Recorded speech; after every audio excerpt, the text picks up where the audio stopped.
Hello everyone, welcome to Genic. मेरा नाम है अनूप तिवारी और इस फ्लूइड मैकेनिक्स के या फिर जो सिविल के स्टूडेंट्स जिसे हाइड्रोलिक्स कहते हैं, ये हम कंटिन्यू कर रहे थे। इसमें जो हमने अभी तक क्या कर लिया है, हमने यहाँ पर फ्लूइड प्रॉपर्टीज को डिस्कस कर लिया है, हमने यहाँ पर फ्लूइड हाइड्रोस्टैटिक्स को डिस्कस किया, हमने फोर्सेस को यहाँ पर कैलकुलेट करना हमने सीखा, हमने बॉयंसी के कॉन्सेप्ट को सीखा और उसके बाद हमने क्या सीखा, स्टेबिलिटी ऑफ फ्लोटिंग बॉडी, और हमने जो सेंटर ऑफ ग्रेविटी और मेटासेंट्रिक हाइट के फॉर्मूला को भी यहाँ पर पढ़ा था। ठीक है, तो आज का जो टॉपिक होगा, आज के दिन भी मैं आप लोगों को एक न्यू टॉपिक पढ़ाने वाला हूं। काफी इंटरेस्टिंग टॉपिक है, इंपॉर्टेंट टॉपिक है।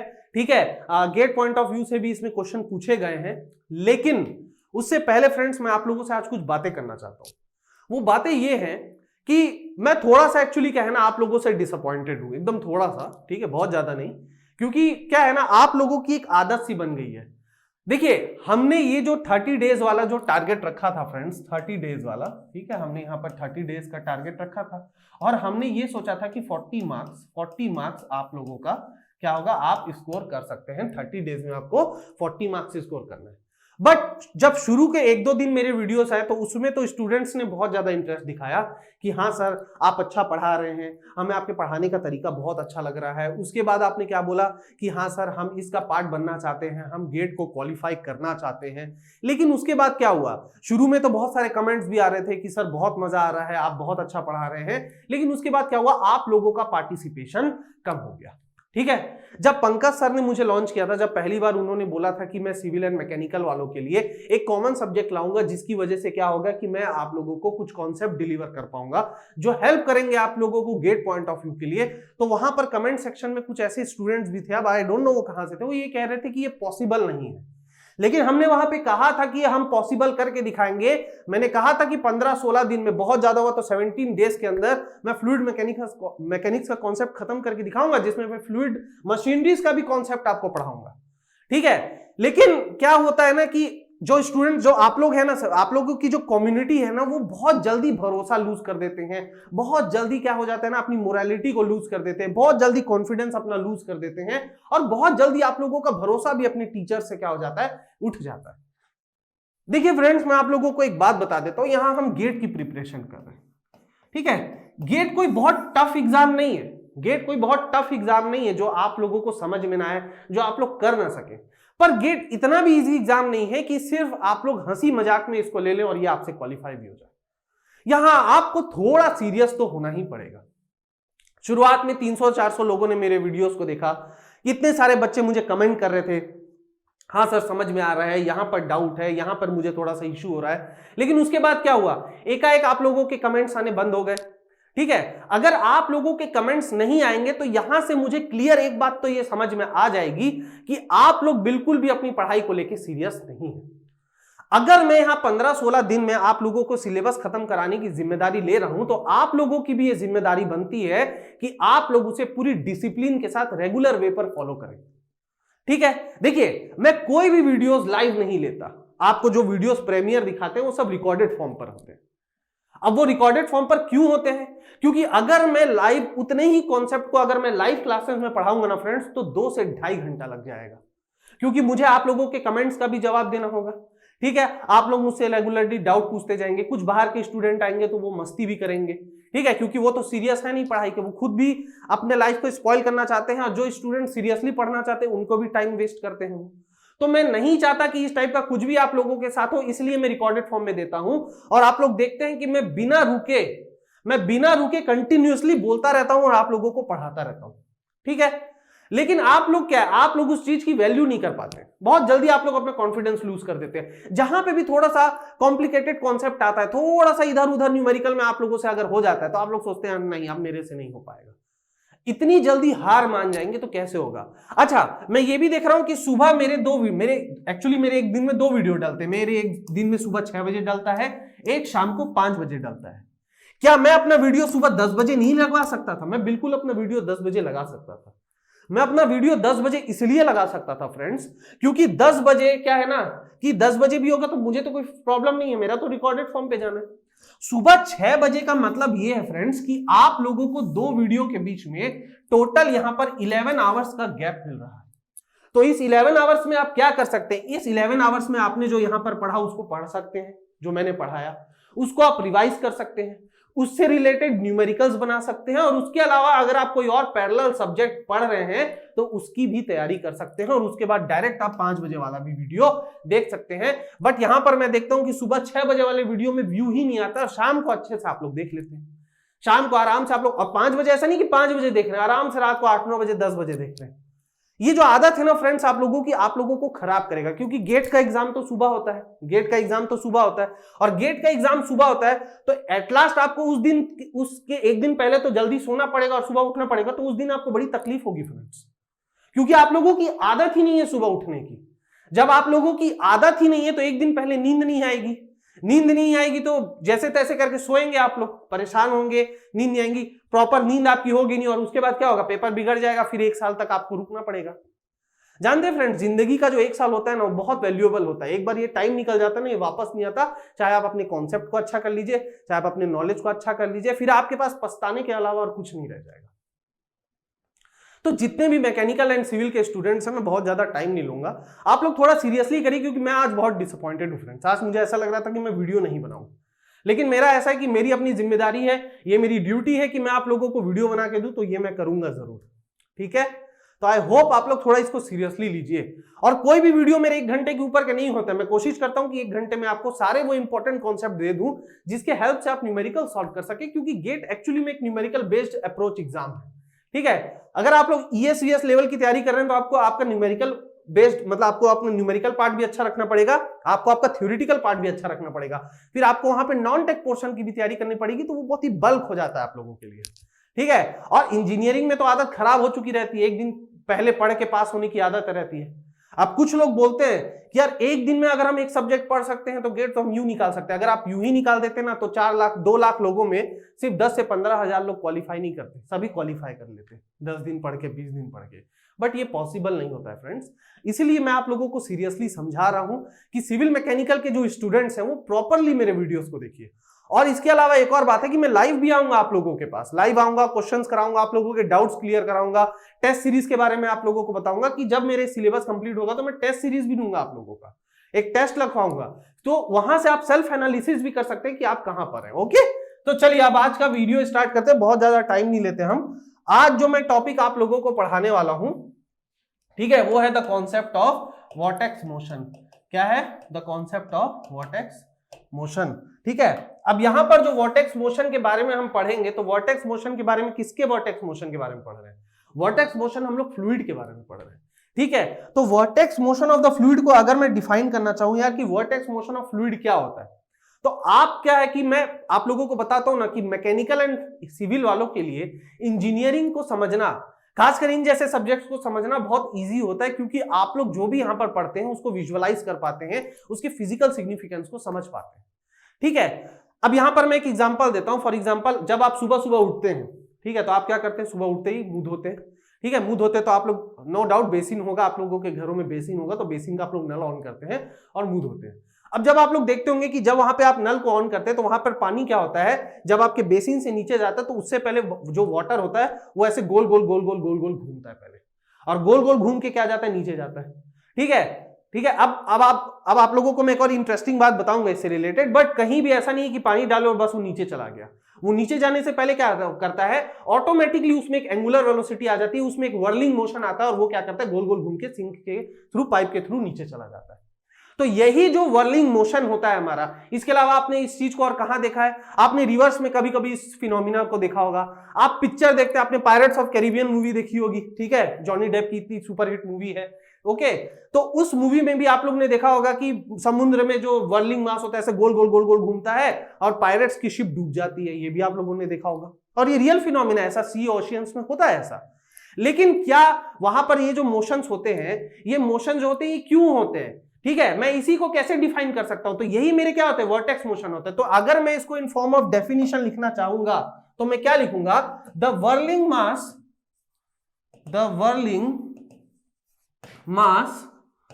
Of the fluid is known as the vortex motion of the fluid, ठीक है, सिंपल सा यहां पर एक यही डेफिनेशन है कि जो भी volume mass of the fluid होता है, ठीक है, उसी को हम क्या कहते हैं, vortex flow of the fluid कहते हैं। ठीक है, अब यहां पर मैं थोड़ा सा आप लोगों को फिर से रिकॉल कराना चाहूंगा, जब हम मैकेनिक्स पढ़ते थे तो वहां पर वोर्टेक्स मोशन के कॉन्सेप्ट को भी हम लोग पढ़ते थे। तो वोर्टेक्स मोशन के कॉन्सेप्ट को जब हम लोग पढ़ते थे तो वोर्टेक्स मोशन में आपके दो तरह के मोशंस होते थे, एक हमारा होता था फ्री वोर्टेक्स मोशन, एक हमारा होता था फोर्स्ड वोर्टेक्स मोशन। तो उसी तरह से फ्लूइड में भी जब हम पढ़ते हैं तो यहां पर हमारा क्या होता है, free vortex motion of fluid को हम लोग पहले पढ़ते हैं। किसको पढ़ते हैं, free vortex motion of the fluid. ठीक है, इसको थोड़ा समझने की कोशिश करेंगे, free vortex motion of the fluid क्या है, क्यों होता है, समझेंगे। ठीक है, अच्छा चलिए यहां पर समझते हैं। मान लीजिए कि मेरे पास एक कंटेनर है, लीजिए ये मेरे पास एक कंटेनर है, वैसे तो एक बोतल है लेकिन मैं इसे ऐसे कंटेनर कर रहा हूं। अब यहां पर कुछ फ्लूइड है जो कि स्टैटिक कंडीशन पर है। मैंने क्या किया, इसको अपने हाथ से ऐसे घुमाना चालू किया, जोर जोर से घुमाया। अब मैं इसको छोड़ दे रहा हूं, तो अब आप इसमें देख सकते हैं कि इसमें एक वोर्टेक्स मोशन हो रहा है। ठीक है, अगर यहां पर जो वोर्टेक्स मोशन जो यहां पर जनरेट हुआ इस बॉटल में, वो एक्चुअली में जनरेट हुआ क्यों, वो जनरेट इसलिए हुआ क्योंकि मैंने एक्सटर्नली क्या किया, मैंने एक्सटर्नली उस पर एक एंगुलर वेलोसिटी उसको मैंने दे दी। ठीक है, लेकिन बहुत सारे ऐसे केसेस होते हैं जहां पर वोर्टेक्स मोशन किसी भी एक्सटर्नल फैक्टर की वजह से नहीं होता है, वो ऑटोमेटिकली उसके कंजर्वेशन ऑफ एंगुलर मोमेंटम की वजह से होने लग जाता है। ठीक है, तो वो फ्लूइड फ्लो जिसमें वोर्टेक्स मोशन उसके एंगुलर मोमेंटम के कंजर्व होने की वजह से हो, जैसे यहां पर जो मैंने बॉटल का एग्जांपल लिया, यहां पर मैंने एक्सटर्नली क्या किया, एंगुलर वेलोसिटी उस कंटेनर को दिया जिसकी वजह से उसके फ्लूइड में वोर्टेक्स मोशन आ गया। तो यहां पर क्या होता है, अगर मैं फ्री वोर्टेक्स मोशन की बात करूं तो यहां पर कोई भी एक्सटर्नल फैक्टर काम नहीं करता। यहां पर जो आपका वोर्टेक्स मोशन होता है वो किसकी वजह से होता है, कंजर्वेशन ऑफ एंगुलर मोमेंटम की वजह से। तो मैं यहां पर अगर लिखना चाहूं तो यहां पर लिख सकता हूं, in free vortex flow of fluid the mass of the fluid rotates due to the conservation, ठीक है, the conservation of angular momentum, ठीक है। क्या कहा मैंने कि जो फ्री वोर्टेक्स मोशन होता है फ्लूइड का, उसमें जो फ्लूइड का मास होता है, या वो जो फ्लूइड का मास होता है वो क्यों रोटेट करता है, उसके कंजर्वेशन ऑफ एंगुलर मोमेंटम की वजह से क्या होता है, वो फ्लो करता है। ठीक, नाउ यहां पर अगर मैं इसको अगर फर्स्ट पॉइंट कह दूं तो यहां पर मैं क्या लिख सकता हूं, इसके फर्स्ट पॉइंट के बाद दूसरा पॉइंट, कि जो व्हर्लिंग मोशन आ रहा है, ठीक है, व्हर्लिंग मोशन जो आ रहा है, it is the direct consequence of whirling motion is the direct consequence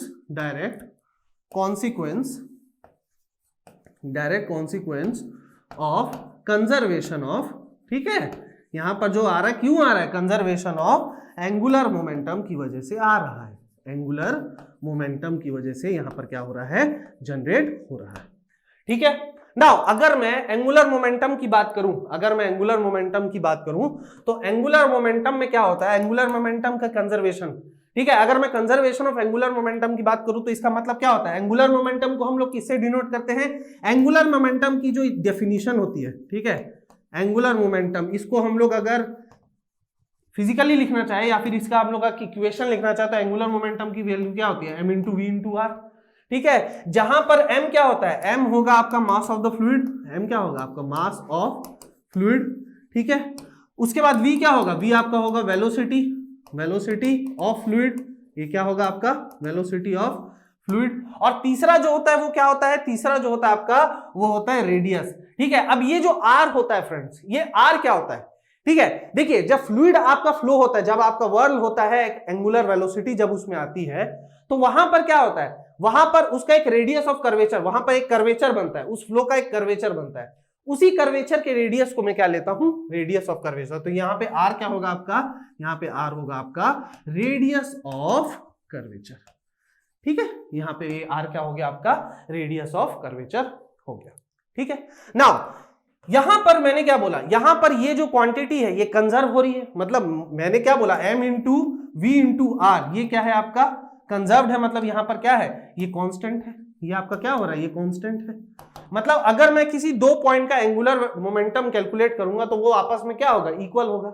now यहां पर थोड़ा सा समझिए, यहां पर थोड़ा सा समझने की कोशिश करिए कि यहां पर क्या हो रहा है। अगर मैं लिख रहा हूं कि m into v into r आपका एक कांस्टेंट वैल्यू है, ठीक है, तो यहां पर मैं v इंटू आर को क्या लिख सकता हूं, c बाय मास लिख सकता हूं कि नहीं लिख सकता हूं। और मैंने जो मास का कॉन्सेप्ट आप लोगों को पढ़ाया भी है, मास का कॉन्सेप्ट मैंने बताया है कि मास एकदम बेसिक फंडामेंटल क्वांटिटी होती है, और ये क्या होता है, the amount of matter contained in a substance.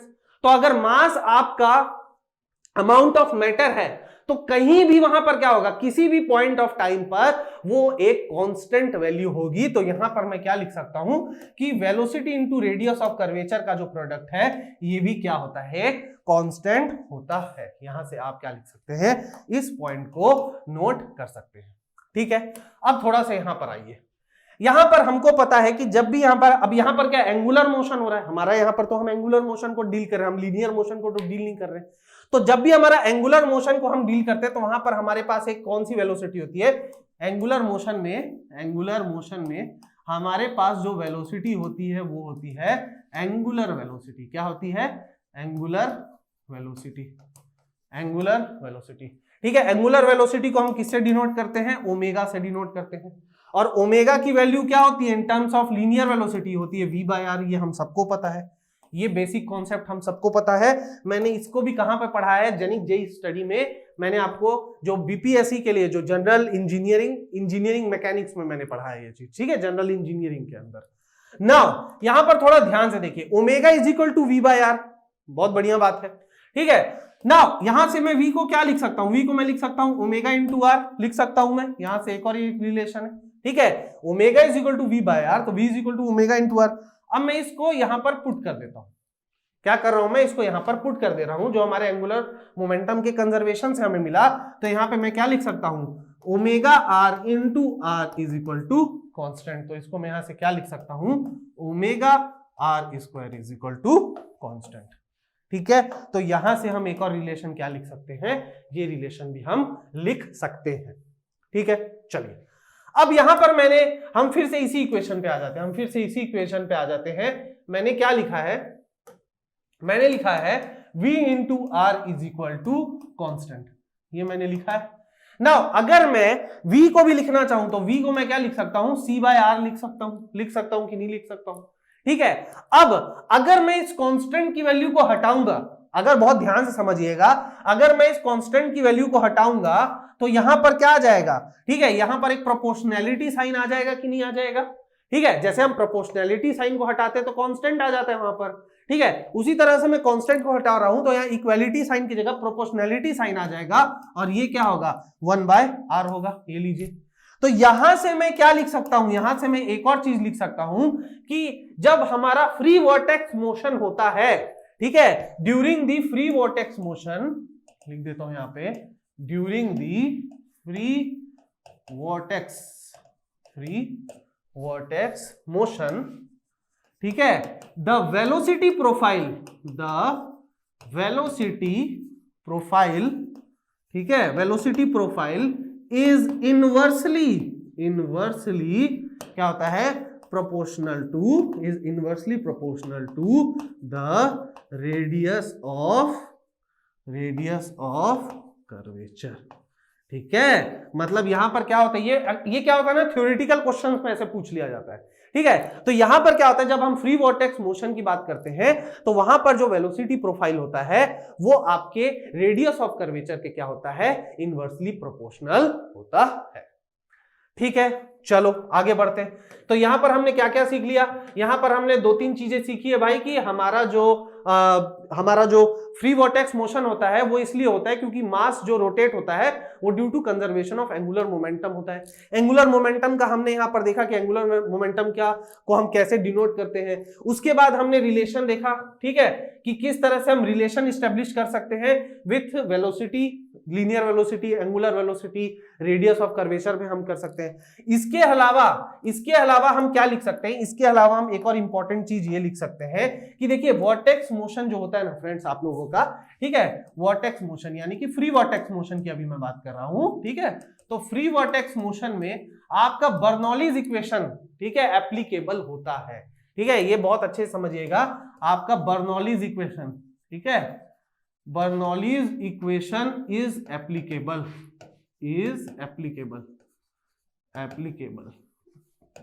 ठीक है। बर्नौलीज इक्वेशन आपका एप्लीकेबल होता है। ये बस अभी आप ध्यान रखिए, जब बर्नौली इक्वेशन, जब मैं फ्लूइड डायनामिक्स आप लोगों को पढ़ाऊंगा तो वहां पर मैं क्लियर आप लोगों को कर दे दूंगा, ठीक है। यहां पर एक और एक टर्म दिया जाता है, बस अभी आप, ये सब मैं पढ़ाऊंगा आप लोगों को, अभी आप बस नोट कर लीजिए।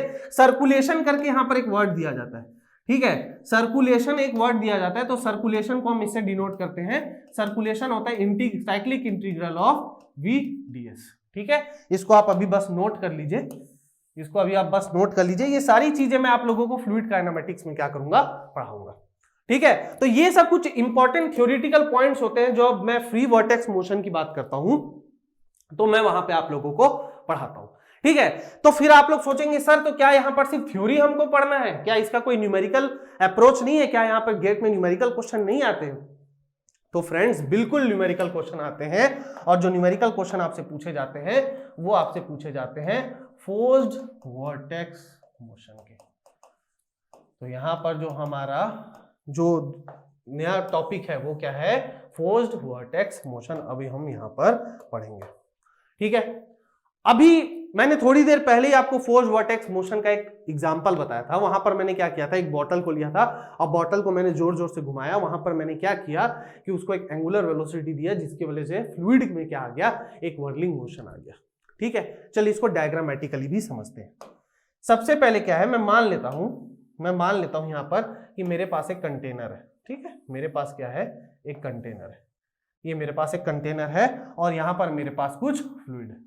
मान लेता हूं मैं अभी बस एकदम सिंपल सा केस लेके चल रहा हूं कि मेरे पास एक कंटेनर है और कंटेनर का में क्या है, कुछ फ्लूइड है। अब ये फ्लूइड कोई भी हो सकता है, इसकी कोई भी डेंसिटी हो सकती है, इसकी कोई भी डेंसिटी हो सकती है। और शुरुआत में क्या है, अगर यहां पर किसी भी तरह का मैं मोशन नहीं दे रहा हूं, अभी ये स्टिल कंडीशन पर है, अभी आपका ये क्या है, स्टिल कंडीशन पर है, तो यहां पर क्या होगा, यहां पर इसका जो ये फ्री सरफेस होगा, बहुत ध्यान से समझिएगा, इसका ये जो फ्री सरफेस होगा वहां पर कौन सा प्रेशर एक्ट करेगा, वहां पर आपका एटमॉस्फेरिक प्रेशर एक्ट करेगा, ठीक है। ये मेरा क्या है, free surface of the fluid है, तो free surface of the fluid है मतलब यहां पर एटमॉस्फेरिक प्रेशर एक्ट कर रहा है, ठीक है। अगर मेरा इस फ्लूइड पर एटमॉस्फेरिक प्रेशर एक्ट कर रहा है, इसका मतलब यह है कि यहां पर जितनी भी पॉइंट्स हैं, यहां पर जितने भी फ्री सरफेस में जो पॉइंट्स को मैं कंसीडर कर रहा हूं, चाहे मैं कोई भी रैंडम पॉइंट ले लूं, ये वाला पॉइंट, फ्री सरफेस की बात कर रहा हूं मैं, कोई भी रैंडम पॉइंट ले लूंगा, तो वहां पर जो प्रेशर की वैल्यू होगी वो कांस्टेंट होगी, ठीक है। इसके फ्री सरफेस में प्रेशर की वैल्यू क्या होगी, कांस्टेंट होगी, और यही जो मेरी कांस्टेंट वैल्यू होगी वो कौन सी वैल्यू होगी, वो पी एटमॉस्फेरिक वैल्यू होगी या नहीं होगी, ठीक है। तो मैं यहां पर क्या लिख सकता हूं, at free surface of the fluid, ठीक है, the value of pressure at each point, ठीक है, ईच पॉइंट इज कांस्टेंट, ठीक है। ये कांस्टेंट वैल्यू होती है, और ये कितनी होती है, it is equal to the atmospheric pressure, ठीक है। तो यहां पर क्या हो रहा है, यहां पर जो मैंने कंटेनर लिया है, जो मैंने स्टिल कंडीशन पर है, अब ये क्यों ऐसा है ये मैं आपको समझाऊंगा अभी। यहां पर क्या हो रहा है, यहां पर मेरे पास जो स्टिल कंडीशन पे था, यहां पर प्रेशर मेरा कांस्टेंट है। इसका मतलब यह है कि अगर मैं यहां पर free surface of the fluid की बात करूं, तो ये सरफेस मेरा कैसा सरफेस होता है, ये सरफेस मेरा आइसोबारिक सरफेस होता है। क्या सरफेस होता है ये सरफेस मेरा आइसोबारिक सरफेस होता है। आइसोबारिक सरफेस का मतलब यह है कि एक ऐसा सरफेस जहां पर प्रेशर की वैल्यू कांस्टेंट हो, और यहां पर हर पॉइंट पर प्रेशर की वैल्यू कांस्टेंट है, और कितनी आ रही है, एटमॉस्फेरिक प्रेशर आ रही है। अब मैंने क्या किया, अब मैंने यहां पर इसके एक्सिस के अबाउट मैंने यहां पर इसको कुछ एंगुलर वेलोसिटी प्रोवाइड कर दी।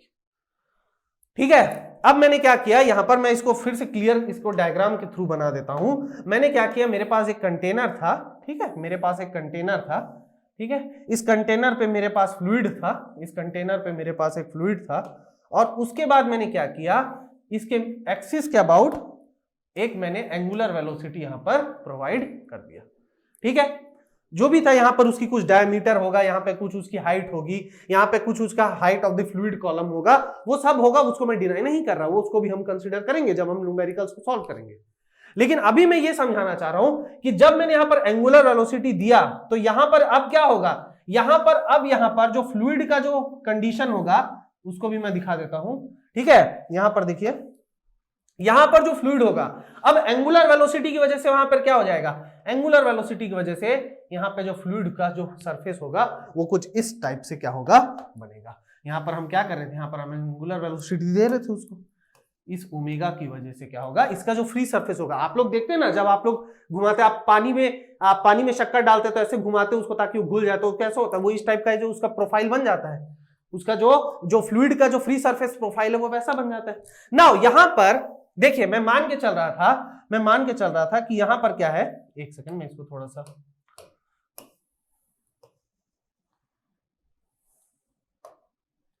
मैं मानता हूं कि फ्लूइड का लेवल कुछ यहां पे था।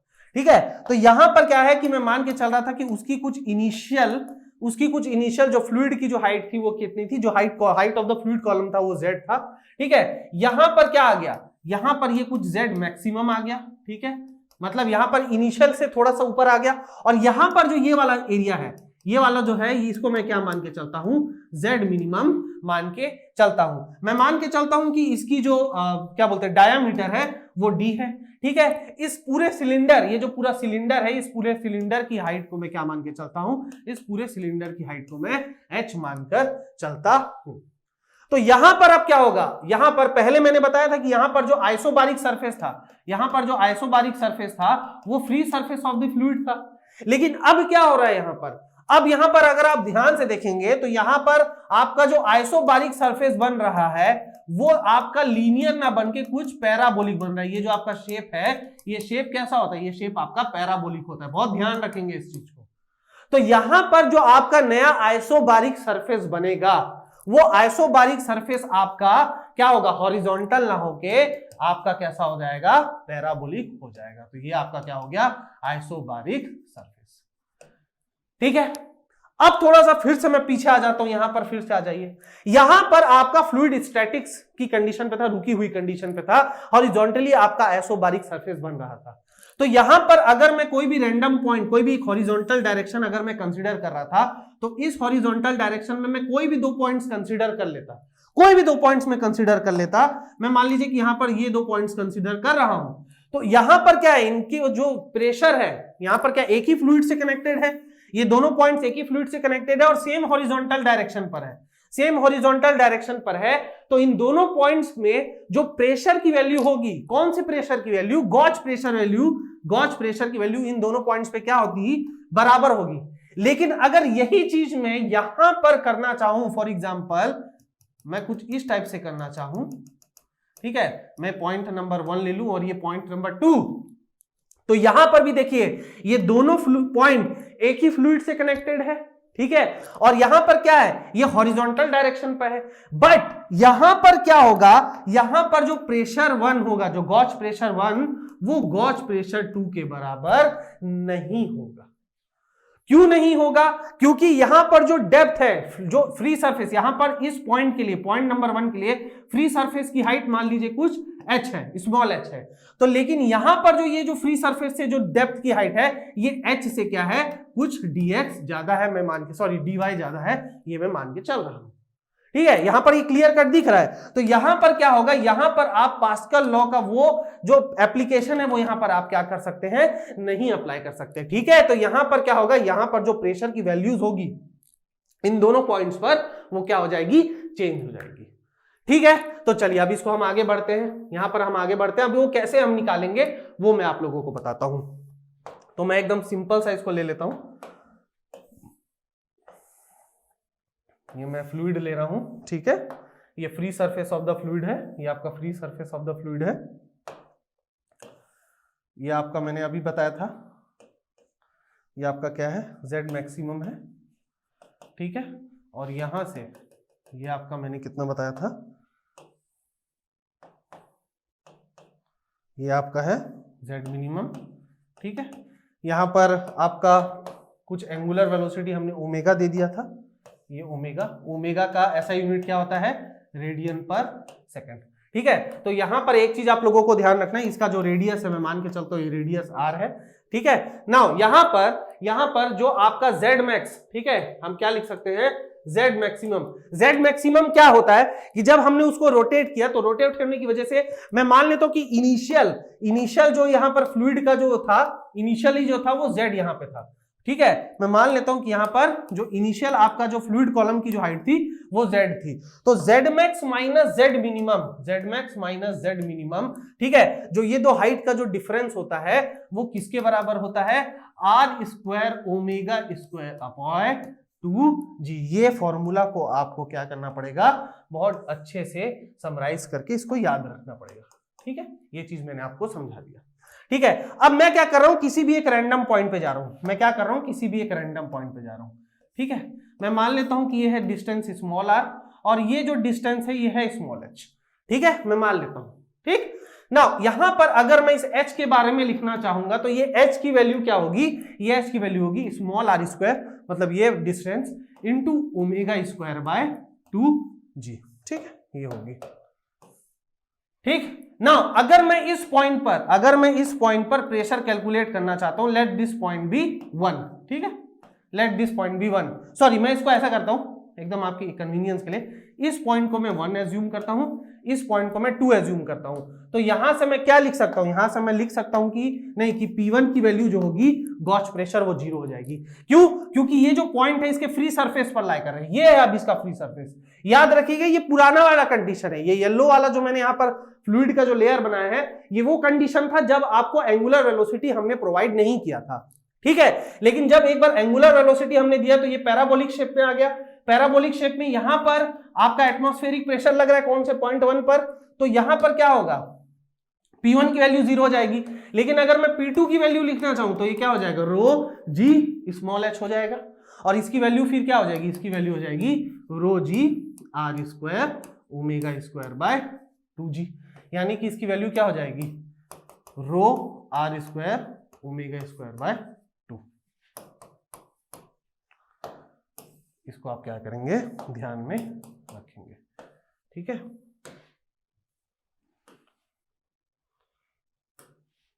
ओके, तो ये चीज आप क्या करेंगे ध्यान में रखेंगे, ठीक है। इसके अलावा हमको एक और चीज यहां पर क्या रिलेशन ध्यान में रखना है कि अगर देखिए हो ऐसा भी तो हो सकता है ना कि मैं इतना जोर से उसको एंगुलर वेलोसिटी, इतना ज्यादा एंगुलर वेलोसिटी प्रोवाइड कर दूं कि जो फ्लूइड है आपके कंटेनर से क्या हो जाए, बाहर निकल जाए, ठीक है। कंटेनर से बाहर निकलने को कहते हैं the case of spilling, the condition of spilling.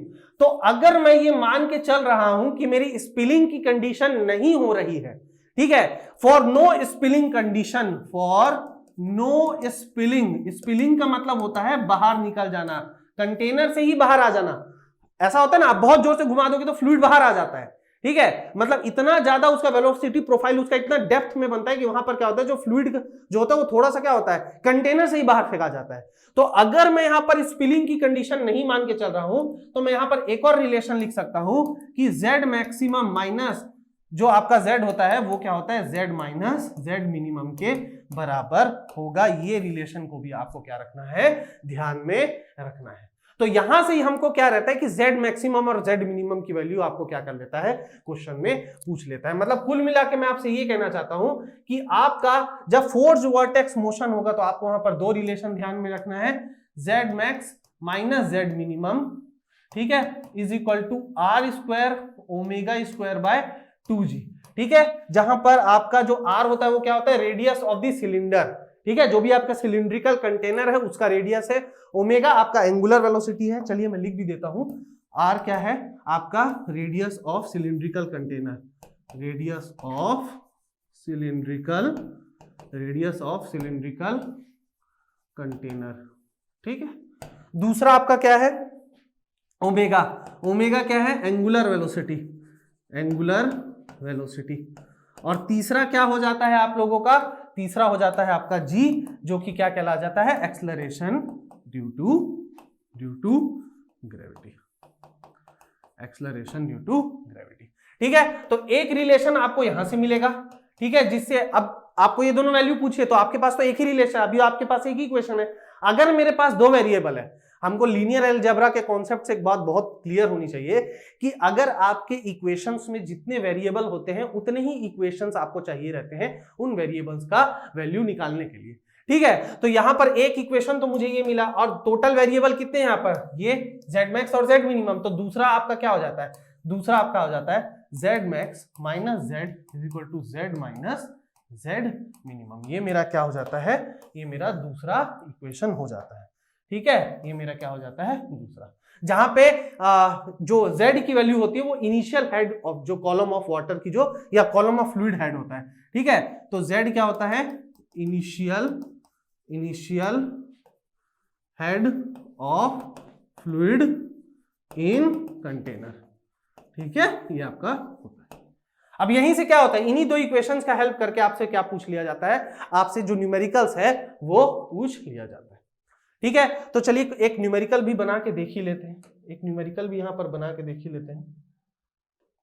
ठीक है, चलिए ओके, मेरे पास एक बहुत इजी सा क्वेश्चन है, बहुत इजी सा क्वेश्चन है, होपफुली आप लोग भी बना देंगे। ठीक है, एक बहुत इजी सा क्वेश्चन है। यहां पर मेरे पास एक कंटेनर है, ठीक है, कंटेनर में फ्लूइड है, फ्लूइड आपका कौन सा है, फ्लूइड आपका वाटर है। ठीक है, 1000 kg पर मीटर क्यूब। ठीक है, जो इनिशियली जो फ्लूइड कॉलम की जो हाइट है, यहाँ पर फ्लूइड कॉलम की हाइट ये आपकी 3 मीटर है। जो सिलिंड्रिकल हाइट है, जो आपकी टोटल सिलिंड्रिकल हाइट है, मैं मान लेता हूँ ये सिलेंडर है आपका, तो सिलेंडर हाइट आपकी है 5 मीटर। ठीक है, रेडियस आपका है 2 मीटर। ओके, आपको जो यहाँ पर मैंने क्या किया, एंगुलर कुछ एंगुलर वेलोसिटी मैंने यहाँ पर दे दी है, omega is equal to 4 radian per second. ठीक है, इतना काफी है, बिल्कुल इतना काफी है। आपको मुझे यहां पर यह बताना है इस सवाल में, इस सवाल में मेरा सिंपल सा ये मेरा सवाल है आप लोगों से इस न्यूमेरिकल में कि क्या यहां पर जो मेरा फ्लूइड है ये वाटर है, ठीक है, इन कंडीशन के अकॉर्डिंग स्पिल होगा या नहीं। तो आपका क्वेश्चन ये है कि whether the fluid will spill और नॉट। ठीक है, वेदर द फ्लूइड, ठीक है, विल स्पिल और नॉट। ठीक है, स्पिल और नॉट। ठीक है, अगर स्पिल नहीं होगा, हो गया तो क्या कर सकते हैं, कुछ नहीं कर सकते, लेकिन अगर स्पिल नहीं होगा तो वहां पर हमको क्या करना है, मैक्सिमम एंगुलर वेलोसिटी को कैलकुलेट करना है जहां पर स्पिल हो जाए, मतलब जस्ट स्पिलिंग की कंडीशन हो। ठीक है, अगर यहां पर नहीं होगा तो हमको मैक्सिमम ओमेगा निकालना है, मैक्सिमम ओमेगा की वैल्यू निकालना है जहां से आपकी स्पिलिंग जो है, जहां से आपकी स्पिलिंग जो हो जाए वो क्या हो जाए, स्टार्ट हो जाए। तो ये दो क्वेश्चन है मेरा इस न्यूमेरिकल से रिलेटेड। ठीक है, तो चलिए यहां पर हमारे पास क्या क्या दिया है, यहां पर हमारे पास वैसे देख लीजिएगा, थोड़ी देर के लिए क्या करिएगा, वीडियो को पॉज कर लीजिएगा और अपने कॉपी में इसका डायग्राम जरूर बना लेना। तो यहां पर मैं क्या कर रहा हूं, गिवन लिख देता हूं, गिवन। ठीक है, आपके पास जो मैक्सिमम हाइट है, मैक्सिमम हाइट है, ठीक है, height of cylindrical container, height of cylinder, ये जो h हम डिनोट करते हैं, ये कितना है, 5 मीटर। ठीक है, जो हेड, जो फ्लूइड हेड है वो कितना दिया गया है, z की वैल्यू आपको दे दी गई है 3 मीटर। आपके पास ओमेगा यानी कि एंगुलर वेलोसिटी की वैल्यू आपको दे दी गई है, कितनी दे दी गई है, 4 रेडियन पर सेकंड, ये आपको दे दी गई है। उसके बाद आपको क्या दे दिया गया है, रेडियस भी आपको दे दिया गया है। बहुत इजी क्वेश्चन है फ्रेंड, बहुत ज्यादा इजी क्वेश्चन है, रेडियस भी आपको 2 दे दिया गया है। ठीक है, तो आपको क्या क्या यहां पर लगाना है, आपको यहां पर दो इक्वेशन लगाना है।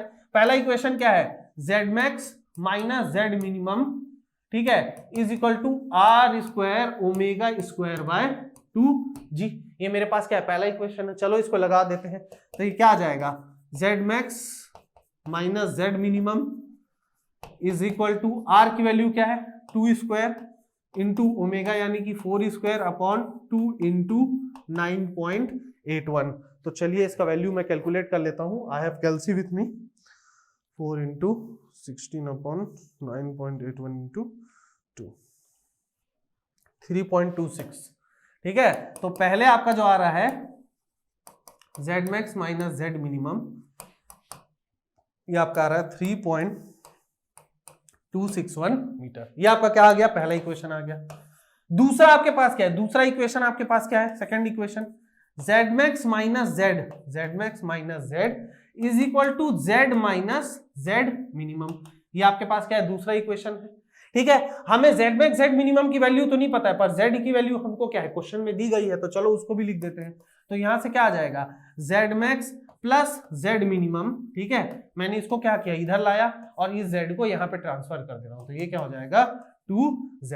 तो यहां पर जेड मैक्स, ठीक है, Z max plus Z minimum, इसकी वैल्यू क्या आ गई, 6 मीटर आ गई, क्योंकि z की वैल्यू हमारे पास कितनी है, z की वैल्यू हमारे पास 3 मीटर है, तो ये मेरे पास क्या आ गई, दूसरी इक्वेशन आ गई।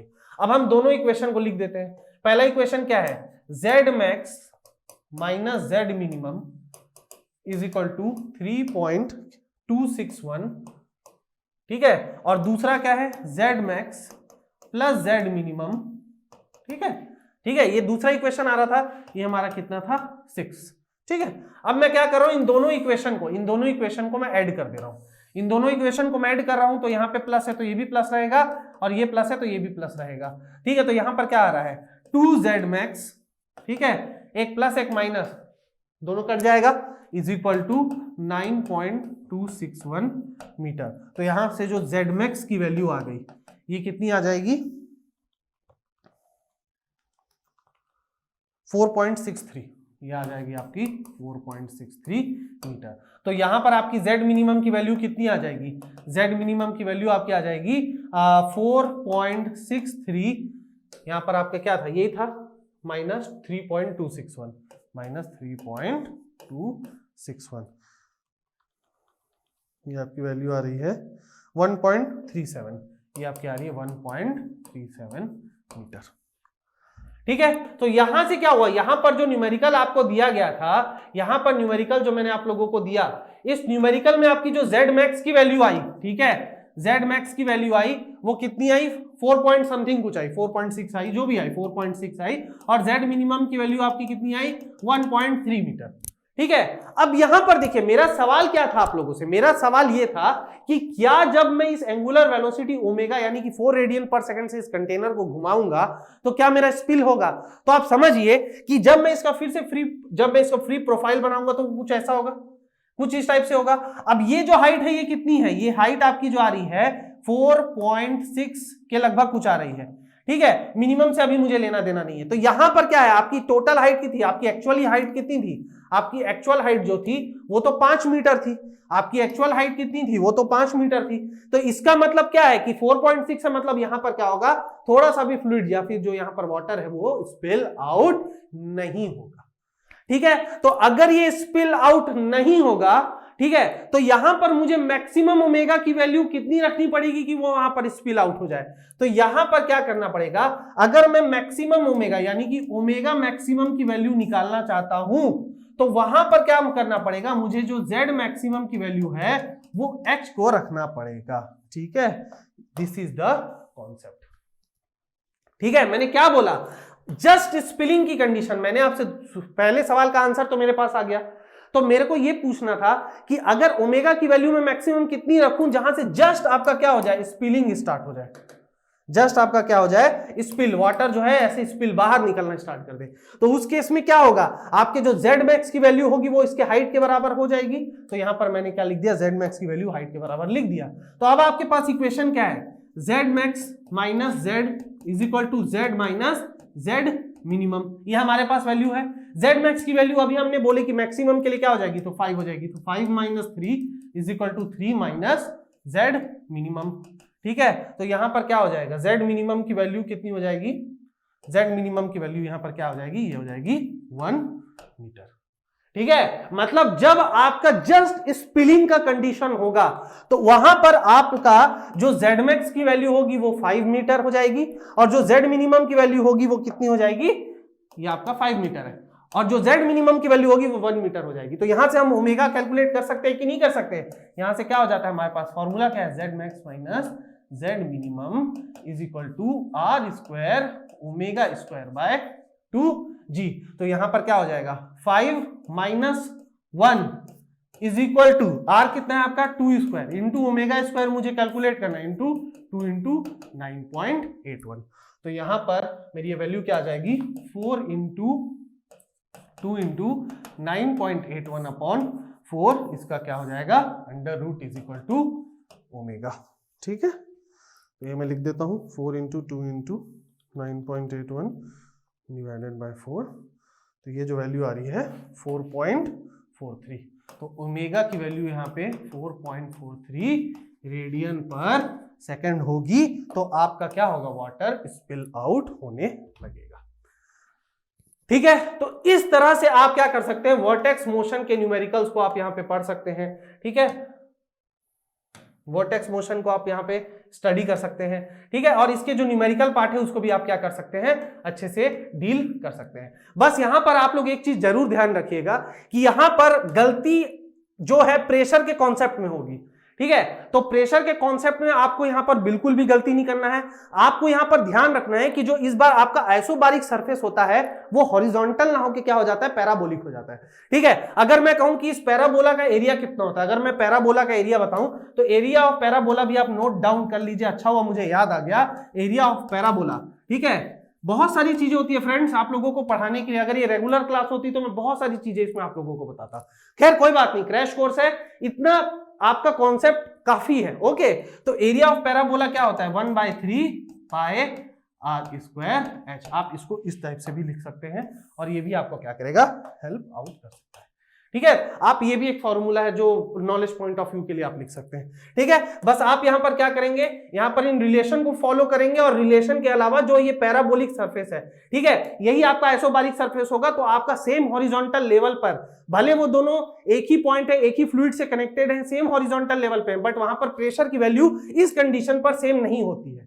ठीक है, समझ में आ रहा है, क्योंकि आपका जो गॉज हाइट है वो क्या होता है इंक्रीज एंड डिक्रीज होता है for the parabolic region. Okay, तो ये रहा आपका आज का ये कॉन्सेप्ट। नेक्स्ट लेक्चर से मैं आप लोगों को काइनेमैटिक्स ऑफ फ्लूइड स्टार्ट कर दूंगा। ठीक है, और काइनेमैटिक्स ऑफ फ्लूइड को बहुत अच्छे से हम डील करेंगे, वो भी बहुत इंपॉर्टेंट है। यहां पर जो न्यूमेरिकल पॉइंट ऑफ व्यू के लिए जो इंपॉर्टेंट था वर्टेक्स फ्लो के लिए, वो सब मैंने आप लोगों को पढ़ा दिया है। ओके, तो अगर आप लोगों को मेरा ये वीडियो अच्छा लग रहा है तो ज्यादा से ज्यादा देखिए, डाउट पूछिए मेरे से। ठीक है, कमेंट सेक्शन में लिखिए आपको कैसा लग रहा है, तेज पढ़ाना है और तेज पढ़ाना है, धीरे पढ़ाना, धीरे तो मैं नहीं पढ़ा सकता, इससे तेज ही पढ़ा सकता हूं। ठीक है, तो ये सब भी आप कमेंट सेक्शन में लिखिए। आप लिखिए कि आपको मेरा लेक्चर कैसा लग रहा है, ये सब आप मुझे लिख सकते हैं, बता सकते हैं। ठीक है, तो ठीक है, फिर नेक्स्ट लेक्चर में आपसे फिर से मुलाकात होगी काइनेमैटिक्स ऑफ फ्लूइड को लेकर। तब तक के लिए अपना ख्याल रखें। Thank you so much.